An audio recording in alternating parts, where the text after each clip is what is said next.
ঈদ উদযাপনের শেকড়ের টানে বাড়ির পানে ছুটছেন নগরবাসী। টার্মিনালগুলোতে যাত্রীদের ভিড়, লঞ্চে স্বস্তির যাত্রা, নির্ধারিত সময় ছেড়ে যাচ্ছে ট্রেন, বাস। শেষ মুহূর্তের ঈদ কেনাকাটা সারছেন রাজধানীবাসী। বিপিনে বিতানে নেই প্রত্যাশিত ক্রেতা সমাগম, বলছেন বিক্রেতারা। দাম নিয়ে মিশ্র প্রতিক্রিয়া। আবারও বাড়ল স্বর্ণের দাম। 22 ক্যারেটের এক ভরি কিনতে গুনতে হবে 1,57,872 টাকা। প্রায় 7,000 টাকা বাড়ল চলতি মাসেই। চোরাচালান প্রতিরোধী কারণ বলছে বাজুস। ঈদের ছুটিতে পর্যটক বরণে প্রস্তুত পাহাড় কন্যা বান্দরবান। 70% হোটেল, মোটেল, রিসোর্টে বুকিং সম্পন্ন। অতিথিদের ভ্রমণ নির্বিঘ্ন করতে নিরাপত্তা জোরদার। এবং রোহিঙ্গাদের খাদ্য সহায়তা কমানোর সিদ্ধান্ত বদল। টেকনাফ উখিয়ার ক্যাম্পে জনপ্রতি মাসিক বরাদ্দ $12। 1 এপ্রিল থেকে কার্যকর। শরণার্থী শিবিরে স্বস্তি।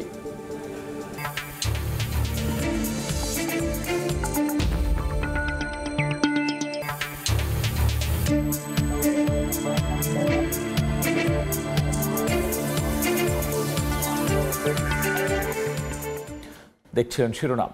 আমন্ত্রণ জানাচ্ছি দেশ ও দেশের বাইরের অর্থ বাণিজ্যের নানা খবর নিয়ে আমাদের নিয়মিত আয়োজন এ সময়ের বাণিজ্যে। আপনাদের সঙ্গে আছি আমি গোলাম রাব্বি। শেকড়ের টানে বাড়ি ফিরছে মানুষ। রাজধানীর বিভিন্ন টার্মিনালগুলোতে দিনের শুরু থেকেই ভিড় যাত্রীদের। ঈদযাত্রার খবর জানাতে এই মুহূর্তে সদরঘাটে আছেন সহকর্মী আবু সাইদ নিশান, পদ্মা সেতুর মাওয়া প্রান্তে আছেন নাসিরউদ্দিন উজ্জ্বল এবং কমলাপুর রেল স্টেশনে জুম্মন সাদিক জ্যাভলিন। সরাসরি প্রথমেই যাচ্ছি নিশানের কাছে। সঙ্গে সঙ্গে সদরঘাট লঞ্চ টার্মিনালে কিন্তু যাত্রী চাপ কমতে শুরু করেছে। আমরা সকালের ভোরবেলা যেটা দেখতে পেয়েছিলাম যে যাত্রীদের যে উপচে পড়া ভিড়, সেটি কিন্তু সময় যেতে যেতে কিন্তু কমে এসেছে। এবং মালিক পক্ষদের সাথে আমরা কথা বলে যেটা জানতে পেরেছিলাম, তারা যেটা বলছিলেন যে গতকালকেও ঠিক এমনটাই ছিল। সকালের দিকে কিন্তু যাত্রী চাপটা অনেক বেশি থাকে, যেটাকে আমরা উপচে পড়া ভিড় বলি, এবং সেটা কিন্তু বেলা বাড়তে বাড়তে কমে আসে এবং সন্ধ্যা নাগাদ কিন্তু আবারও যাত্রী চাপ বাড়তে থাকে। তো আমরা এই যে মালিক পক্ষের লঞ্চ মালিকদের সাথে কথা বলে এই বিষয়টা যখন জানতে পেরেছিলাম, তারা কিন্তু আমাদেরকে এও জানিয়েছেন যে এই যাত্রী চাপের কমে যাওয়ার কারণে যাত্রীদের আকর্ষণ করতে তারা কিন্তু সরকারের নির্ধারিত ভাড়ার চাইতেও কিন্তু কম দামে লঞ্চের টিকিট বিক্রি করছেন। তবে আমরা সকাল থেকে যে বেশ কিছু জিনিস অবজারভেশন করে জানতে পেরেছি, সেটা হলো যাত্রীদের সাথে কথা বলে যেটা জানতে পেরেছিলাম যে নির্ধারিত দামে লঞ্চ টিকিট পাওয়া গেলেও অতিরিক্ত যাত্রী নিয়ে কিন্তু লঞ্চের ছাদে করে অনেকগুলো লঞ্চ কিন্তু ছেড়ে গিয়েছে। এবং আমরা যেটা দেখেছিলাম যে বাইকের ব্যবহারে কিছু নিষেধাজ্ঞা ছিল, সেই নিষেধাজ্ঞাও কিন্তু তারা কিন্তু বলেছিলেন যে বাইক লঞ্চে ব্যবহার করতে পারবে না, সেটাও কিন্তু করেছে।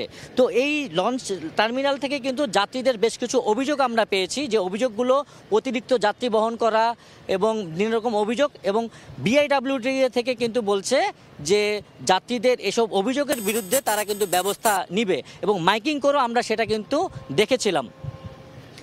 তো আমরা এই সদরঘাট লঞ্চ টার্মিনাল থেকে যতটুকু জানতে পেরেছিলাম যে এখানে যে যাত্রী চাপ সেটা কিন্তু অন্যান্য রুটের চাইতে কিন্তু কিছুটা কম, তবে তারা স্বস্তিতে কিন্তু এই নৌপথে ভ্রমণ করতে পারছেন।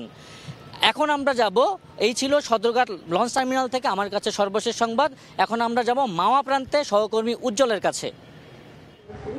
দক্ষিণাঞ্চলের 21 জেলার লাখো মানুষ কিন্তু পদ্মা সেতু পার হয়ে তারা বাড়ি পাড়ে যাচ্ছেন। এবং যেই চাপের বিষয়টি আছে যে অনেক সময় কিন্তু লম্বা লাইন হচ্ছে, আবার অনেক সময় কিন্তু ফাঁকা হয়ে যাচ্ছে, কিন্তু নির্বিঘ্নেই কিন্তু তারা পদ্মা সেতু পার হতে পারছে। এবং আপনাকে যদি একটা পরিসংখ্যান দেই, শুক্রবারের পরিসংখ্যান অনুযায়ী কিন্তু এই সেতুতে প্রায় 40,000 যানবাহন পারাপার হয়েছে, তার মধ্যে 10,000 ছিল মোটর বাইক, আর সেখান থেকে কিন্তু আয় হয়েছে 4.25 কোটি টাকার বেশি।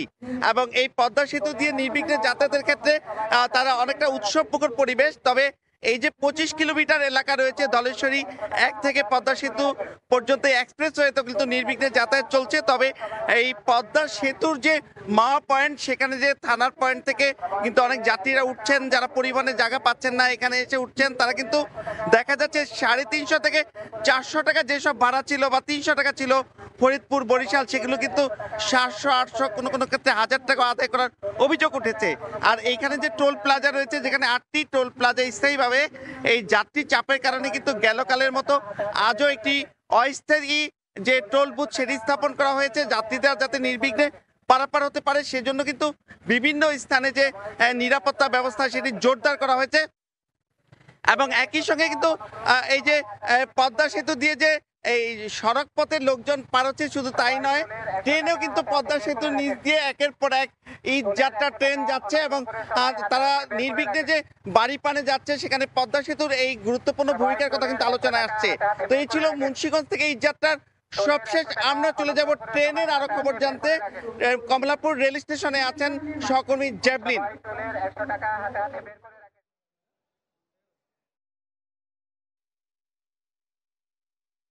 অবস্থান করছি কমলাপুর রেলওয়ে স্টেশনে এবং এখানে দাঁড়িয়ে আছে এখন সিলেটগামী যে এই ট্রেনটি রয়েছে ঢাকা থেকে, সেই ট্রেন। এবং এর আগে আমরা অন্তত 6 থেকে 7টি এক্সপ্রেস ট্রেন যেগুলো আন্তনগর সেগুলো ছেড়ে যেতে দেখেছি। প্রত্যেকটি একেবারে যথাসময়ে তারা ছেড়েছে। রংপুর এক্সপ্রেস 9:30, সেটি ঠিক 9:30টায়।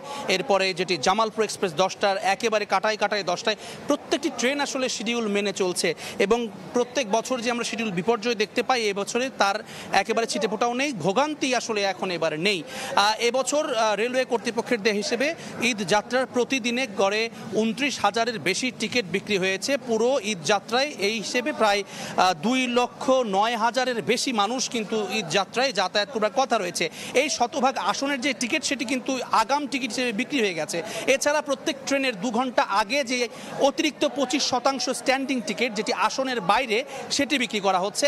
তবে বাস্তবতা হচ্ছে যে এর যে ধারণ ক্ষমতা ট্রেনের এবং এই স্ট্যান্ডিং টিকিট সহ মোটামুটিভাবে সেটি কিন্তু আমরা দেখছি যে প্রায় দ্বিগুণ যাত্রী যাতায়াত করছে। তারপরেও যে ছাদে যে ঝুঁকি নিয়ে চলাচল সেটি একেবারে এবারে নেই।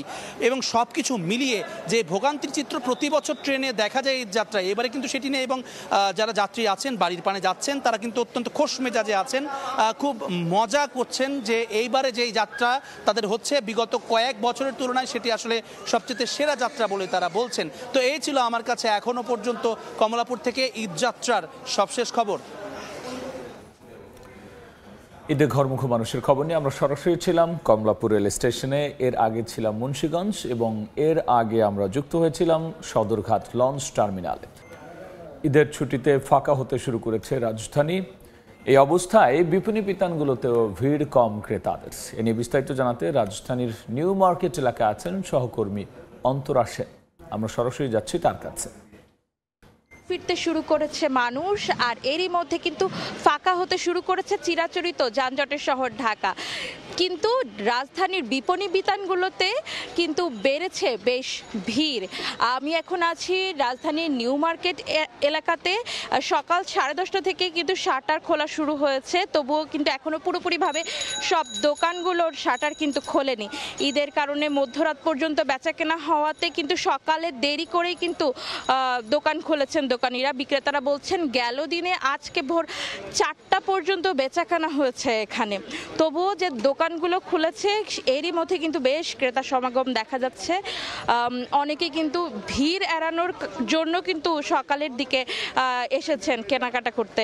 ক্রেতারা বলছেন তাদের বেশিরভাগ শপিংই শেষ হয়ে গেছে, এখন তারা শেষ মুহূর্তের দরকারি যে জিনিসপত্রগুলো আছে সেগুলো কিনছেন। আবার অনেকে আছেন যারা পুরো রমজানে ব্যস্ততার কারণে কোনো শপিং করতে পারেননি, কারোর জন্য কোনো কিছু কিনতে পারেননি, তারা এখন এই শেষ মুহূর্তে এসে কিন্তু নিজেদের জন্য শপিং করছেন, পরিবারের জন্য কেনাকাটা করছেন।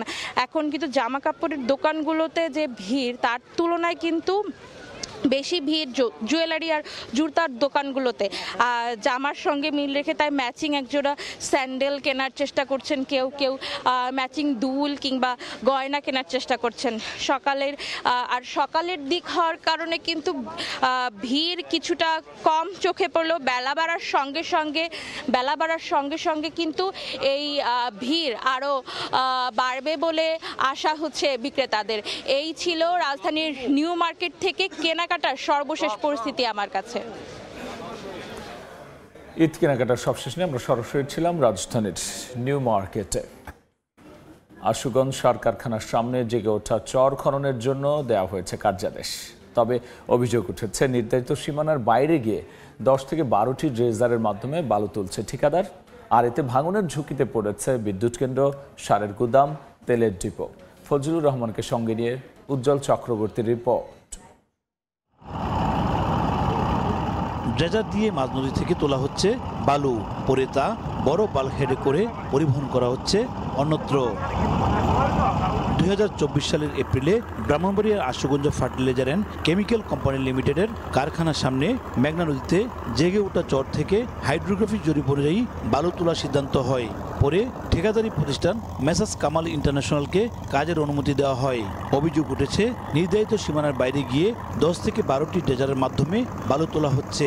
এতে ভাঙনের মুখে আশুগঞ্জ প্রান্তের AFCL, মিডল্যান্ড ইস্ট পাওয়ার লিমিটেড এবং ভৈরব প্রান্তে বিডিসি গুদাম ও যমুনা অয়েল কোম্পানি লিমিটেড কার্যালয়। আগত বর্ষা মৌসুমেই হয়তোবা এ নিয়ে একটা বিপজ্জনক অবস্থায় পড়তে পারি আমরা, এবং সেই ক্ষেত্রে আপনারা হয়তো দৃশ্যমান দেখতেছেন যে যমুনা অয়েল কোম্পানি অলরেডি এটা নদীর সাইডেই চলে গেছে। এটা বন্ধ না করলে আমাদের এই দুটি প্রতিষ্ঠান পাশাপাশি বিএডিসি এবং যমুনা অয়েল কোম্পানি আমাদের ঝুঁকিতে থাকবে সবসময়। ক্যামেরার সামনে কথা বলতে রাজি না হলেও মুঠোফোনে বিধি মেনেই কাজ করার কথা জানায় ঠিকাদারি প্রতিষ্ঠান। চরটা সুন্দর করা এবং ফ্যাক্টরির স্বার্থে, আমাদের এই ব্রাহ্মণবাড়িয়া জেলার স্বার্থে আমরা যতটুকু সম্ভব সহনশীলতার ভিতরে এবং যাতে জনগণের কোনো ক্ষতি না হয়, এপার ওপারে কোনো ক্ষতি না হয়, সেভাবে আমি চেষ্টা করা কাটতেছি। সুইং ড্রেজারের পরিবর্তে অন্য ড্রেজার ব্যবহারের ফলে ঝুঁকি বেড়েছে বলছে পানি উন্নয়ন বোর্ড। আর এই বিষয়ে শীঘ্রই ব্যবস্থা নেওয়ার আশ্বাস জেলা প্রশাসকের। চোষা ড্রেজার দিয়ে এক জায়গা থেকে গভীর করে বালু উত্তোলন করা হয়, তখন দেখা যায় যে পাড় থেকে বালুগুলো সরে এসে বা মাটি সরে এসে এখানে গর্ত ভরাটের জন্য যখন অগ্রসর হয়, সেক্ষেত্রে তখন দেখা যায় পাড়ে ক্ষতিগ্রস্ত হয়। ঠিকাদার তাদেরকে বলা হয়েছে যদি তারা অনিয়ম ঘটায় তাহলে তাদেরকে লাইসেন্স চুক্তি বাতিল করা হবে এবং সরকারের যে কোষাগার আছে সেটাও বাজেয়াপ্ত করা হবে। মেঘনা নদী থেকে প্রতিদিন গড়ে অন্তত 20 লাখ টাকার বালু উত্তোলন করা হচ্ছে। উজ্জ্বল চক্রবর্তী, সময় সংবাদ, ব্রাহ্মণবাড়িয়া। লক্ষ্মীপুরে এবার লক্ষ্যমাত্রার চেয়ে বেশি জমিতে আবাদ হয়েছে সয়াবিনের। উৎপাদন খরচের তুলনায় লাভ বেশি হওয়া সয়াবিন চাষে ঝুঁকছেন কৃষকেরা। উন্নত জাতের বীজের গুণে উৎপাদনও লক্ষ্যমাত্রা ছাড়াবে বলে আশা কৃষি বিভাগের। লক্ষ্মীপুর থেকে মাজহারুল আনোয়ার টিপুর রিপোর্ট। মাঠের পর মাঠ চাষ করা হয়েছে সয়াবিন। লক্ষ্মীপুর জেলায় এবার এই তেল ফসল আবাদের লক্ষ্যমাত্রা 42,000 হেক্টর জমিতে ধরা হলেও হয়েছে 43,660 হেক্টরে, যা গেল বছরের তুলনায় 1,660 হেক্টর বেশি। ইনশাল্লাহ বাম্পার ফলন পাবে এবং আমরা উপকৃত হতে পারবো। আগের তুলনায় এবার ভালো হবে আশা করা যায়। আমাদের ফসল খুবই ভালো রয়েছে। 10-15 হাজার টাকা খরচ হয়েছে, আল্লাহ দিলে 40-50 হাজার টাকা বেচতে পারবো। কৃষি কর্মকর্তারা জানান, চাষিরা আগে স্থানীয় সোয়াক জাতের সয়াবিন বীজ বপন করতেন। এবার সরবরাহ করা হয়েছে উচ্চ ফলনশীল জাতের বিনা সয়াবিন 5 ও 6 এবং বিউ জাতের সয়াবিন বীজ। ফলনটা তুলনামূলকভাবে বেশি হচ্ছে এবং কৃষকরা দিন দিন সয়াবিন চাষে আগ্রহ হচ্ছে। অনুকূল আবহাওয়া ও চাষাবাদে আধুনিক পদ্ধতি ব্যবহারে এবার আবাদি জমি বৃদ্ধির সঙ্গে উৎপাদনও লক্ষ্যমাত্রা ছাড়াবে বলে আশা কৃষি বিভাগের। পরিবেশ পরিস্থিতি এরকম থাকে তাহলে হয়তো আমাদের এই লক্ষ্যমাত্রা ছাড়িয়ে উৎপাদন আরো বেশি হবে। চলতি মৌসুমে সয়াবিনের উৎপাদনের লক্ষ্যমাত্রা ধরা হয়েছে 87,000 মেট্রিক টন, যা গেল বছরের চেয়েও 9,000 মেট্রিক টন বেশি। এই অঞ্চলে সয়াবিন ভিত্তিক শিল্প কারখানা গড়ে তোলা গেলে চাষিরা যেমন লাভবান হতেন, তেমনি সয়াবিন চাষাবাদে বিপ্লব ঘটত বলে মনে করছেন সংশ্লিষ্টরা। কমলনগরের চর লরেন্স এলাকা থেকে মাজহারুল আনোয়ার টিপু, সময় সংবাদ, লক্ষ্মীপুর।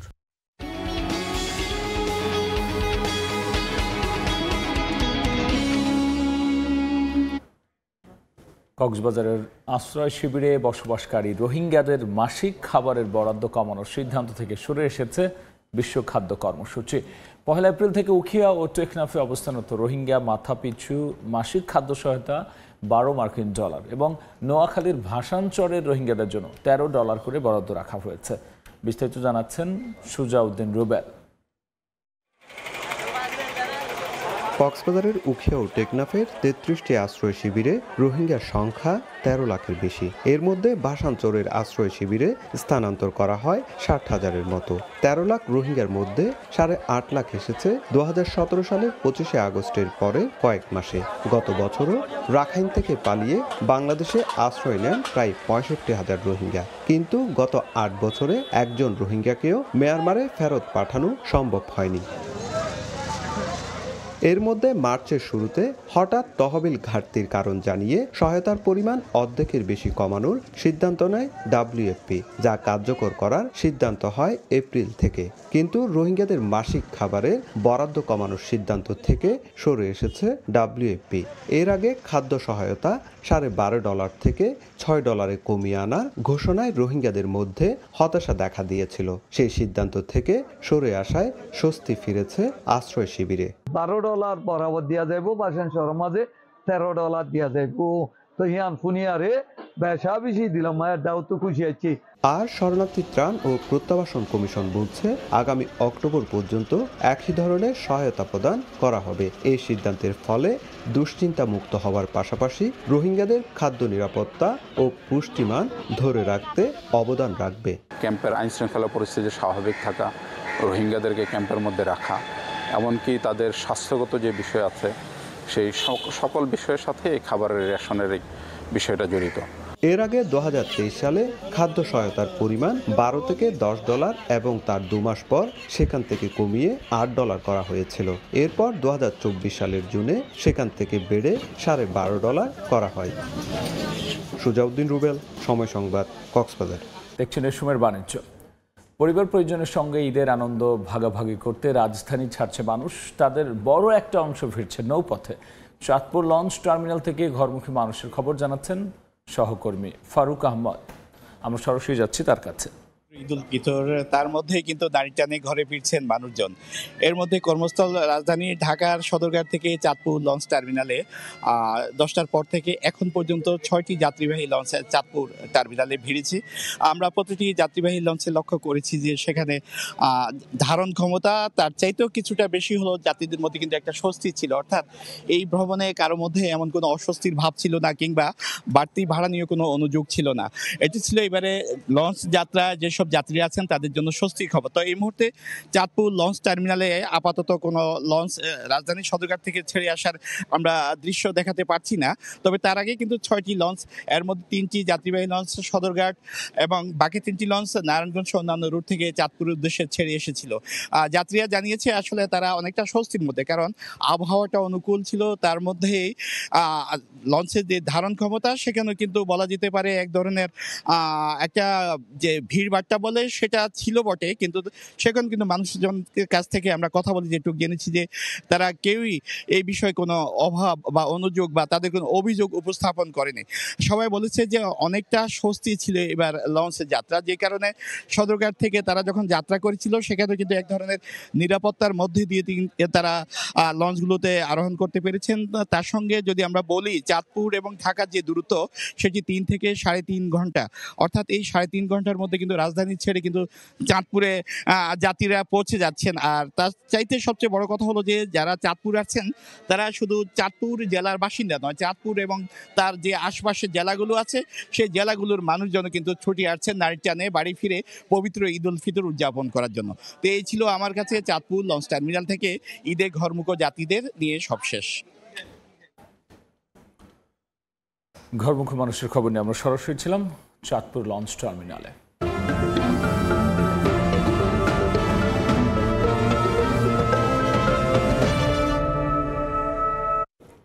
ঈদের ছুটিতে পর্যটক বরণে প্রস্তুত পাহাড় কন্যা বান্দরবান। ইতিমধ্যে জেলার 70% হোটেল, মোটেল, রিসোর্ট ও গেস্ট হাউসের বুকিং হয়ে গেছে। পর্যটকদের ভ্রমণ নিরাপদ ও আনন্দদায়ক করতে জোরদার করা হয়েছে নিরাপত্তা ব্যবস্থাও। সোহেল কান্তিনাথের ক্যামেরায় NA জাকিরের রিপোর্ট। প্রতি বছর ঈদের ছুটিতে পর্যটকের ঢল নামে পার্বত্য জেলা বান্দরবানে। পর্যটকদের পদচারণায় মুখর হয়ে ওঠে মেঘলা, নীলাচল, প্রান্তিক লেক, নীলগিরি, নীলদিগন্ত সহ জেলার সবকটি দর্শনীয় স্থান। এবারও ঈদের টানা ছুটিতে প্রচুর পর্যটকের সমাগম ঘটবে এ জেলায়। ইতিমধ্যে বুকিং হয়ে গেছে বেশিরভাগ hotel, motel, resort, guest house. শেষ সময়ে ধোয়া মোছায় ব্যস্ত সময় পার করছেন হোটেল ব্যবসায়ীরা। শুধু তাই নয়, পর্যটক বরণে প্রস্তুত পরিবহন, রেস্টুরেন্ট সহ পর্যটন সংশ্লিষ্টরা। প্রস্তুতি নিচ্ছি, আমাদের রিসোর্টের যা কিছু সংস্কার করা দরকার আমরা এখন করতেছি। আশা করি ঈদের আগে আমাদের সবকিছু কমপ্লিট হবে। রিসোর্টের উন্নয়নমূলক কাজ, সৌন্দর্য বর্ধনের কাজ এবং আরও যেসব ফ্যাসিলিটি ডেভেলপমেন্ট করা প্রয়োজন সেগুলো করছি আর কি। তো পর্যটক বরণের একটা বিশাল প্রস্তুতি নিচ্ছি। পর্যটক বাহী আমাদের যে গাড়িগুলো আছে আমরা সব গাড়ি মেরামত করে নতুন করে রাখছি। এদিকে ঈদের টানা ছুটিতে পর্যটকদের ভ্রমণ নিরাপদ ও আনন্দদায়ক করতে নিরাপত্তা জোরদারের কথা জানায় ট্যুরিস্ট পুলিশ। প্রত্যেকটা পর্যটন স্পটে আমাদের পুলিশ থাকবে পর্যটকদের নিরাপত্তা এবং তথ্য সেবা দেওয়ার জন্য। ট্যুরিস্ট পুলিশের পাশাপাশি জেলা পুলিশ সহ অন্যান্য পুলিশও থাকবে এখানে। পর্যটকরা নির্বিঘ্নে তাদের আশা করি এবার ঈদটা পালন করতে পারবে। বান্দরবানে শতাধিক হোটেল, মোটেল, রিসোর্ট ও 4 শতাধিক চাঁদের গাড়ি রয়েছে। এন.এ. জাকির, সময় সংবাদ, বাণিজ্য।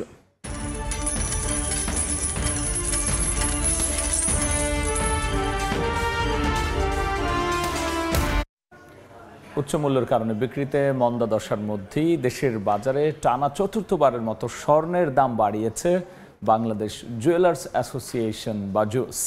আজ থেকে 1 ভরি 22 ক্যারেট স্বর্ণ কিনতে গুনতে হবে 1,57,872 টাকা। বাজুসের হিসাব চলতি মাসে এরই মধ্যে মূল্যবান এই ধাতুর দাম বেড়েছে প্রায় 7,000 টাকা। সংগঠনটি বলছে চোরাচালান রোধেই দাম বাড়াতে হচ্ছে দেশের বাজারে। তো আসলে এখন যে পরিমাণ দাম বাড়তেছে তাতে সাধারণ মিডিয়াম শ্রেণীর যে লোক তাদেরও ক্রয় ক্ষমতা বাড়ি চলে যাচ্ছে। গত বছরের তুলনায়ও এবারে দাম অনেক বেশি, বেচা কেনা অনেক কম। স্বর্ণ ব্যবসায় এমন মন্দার মধ্যে দেশের বাজারে আবার বাড়ানো হলো মূল্যবান এই ধাতুর দাম। শনিবার থেকে আরও 1,773 টাকা বাড়িয়ে 1 ভরি 22 ক্যারেট স্বর্ণের দাম 1,57,872 টাকা নির্ধারণ করেছে বাজুস, যা দেশের ইতিহাসে সর্বোচ্চ। এর সঙ্গে রয়েছে 5% ভ্যাট ও অলংকার বানাতে ন্যূনতম 6% মজুরি। অল্প সময়ের মধ্যে বাজেভাবে গোল্ডের প্রাইসটা বেড়ে যাওয়ার জন্য ওই স্বাদ আর সাধ্যটা মিলছে না। যারা আগে 5-10 ভরি নিত তারা এখন 5 ভরি নিচ্ছে, যারা 5 ভরি নিত তারা এখন 2-3 ভরির মধ্যে ছাড়তেছে। চলতি মাসে এরই মধ্যে মোট 7 বার দাম সমন্বয় করা হয়েছে স্বর্ণের। ওঠানামার হিসাবে এখন পর্যন্ত চলতি মাসে 1 ভরি স্বর্ণের দাম বেড়েছে 6,905 টাকা। বিশ্ববাজারেও যেন লাগামহীন বাড়ছে স্বর্ণের দাম। শনিবার সকালে প্রতি ট্রয় আউন্স স্বর্ণের দাম $35.66 বেড়ে ঠেকেছে $3,086। এর আগে স্বর্ণের এত দাম দেখেননি ব্যবসায়ী বিনিয়োগকারীরা। বাজুস বলছে স্বর্ণের চোরাচালান প্রতিরোধেই বিশ্ববাজারের সঙ্গে দামের সমন্বয় করা হচ্ছে দেশের বাজারে। গোল্ড মার্কেটটা ইন্টারন্যাশনাল মার্কেটের সাথে মিলাই করতে, আমি যদি আজকে মনে করি মার্কেট প্রাইসে কিনবো না, তাহলে একটা শ্রেণী এই গোল্ড কিনা হয়তো বা পাচার করে দিই, একটু না বাড়ানোর কোনো ওয়ে নেই। এই নিয়ে চলতি বছর 17 বার দেশের বাজারে সমন্বয় করা হলো স্বর্ণের দাম, যেখানে দাম বাড়ানো হয়েছে 13 বার আর কমেছে মাত্র 4 বার। আর গত বছর দেশের বাজারে মোট 62 বার স্বর্ণের দাম সমন্বয় করা হয়েছে, যেখানে 35 বার দাম বাড়ানো হয়েছে আর কমানো হয়েছে 27 বার। কামরুল হাসান সবুজ, সময় সংবাদ, ঢাকা। সময়ের বাণিজ্য। পবিত্র রমজানে ইতালির রাজধানী রোম যেন পরিণত হয় ইফতারের নগরীতে।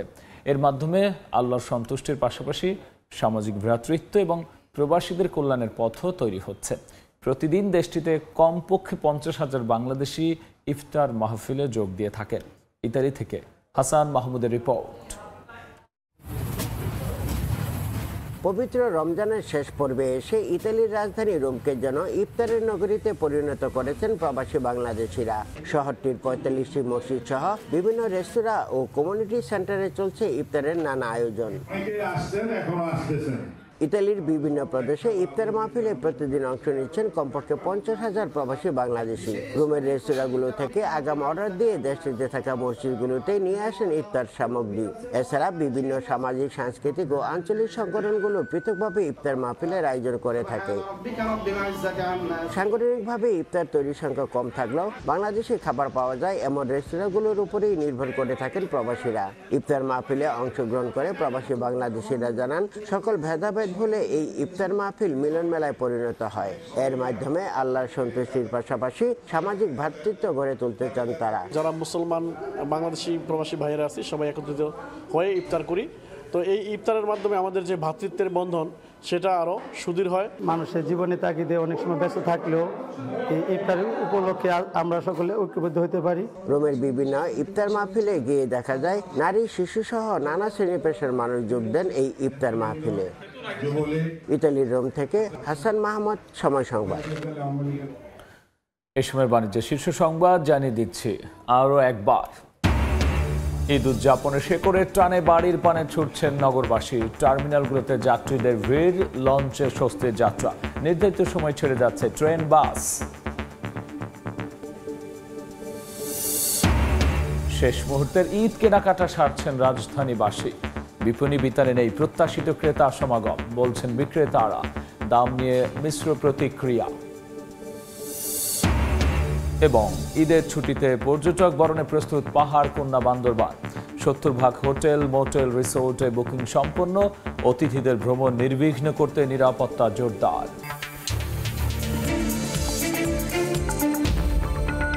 এই ছিল এ সময়ের বাণিজ্যে। সঙ্গেই থাকুন সময়।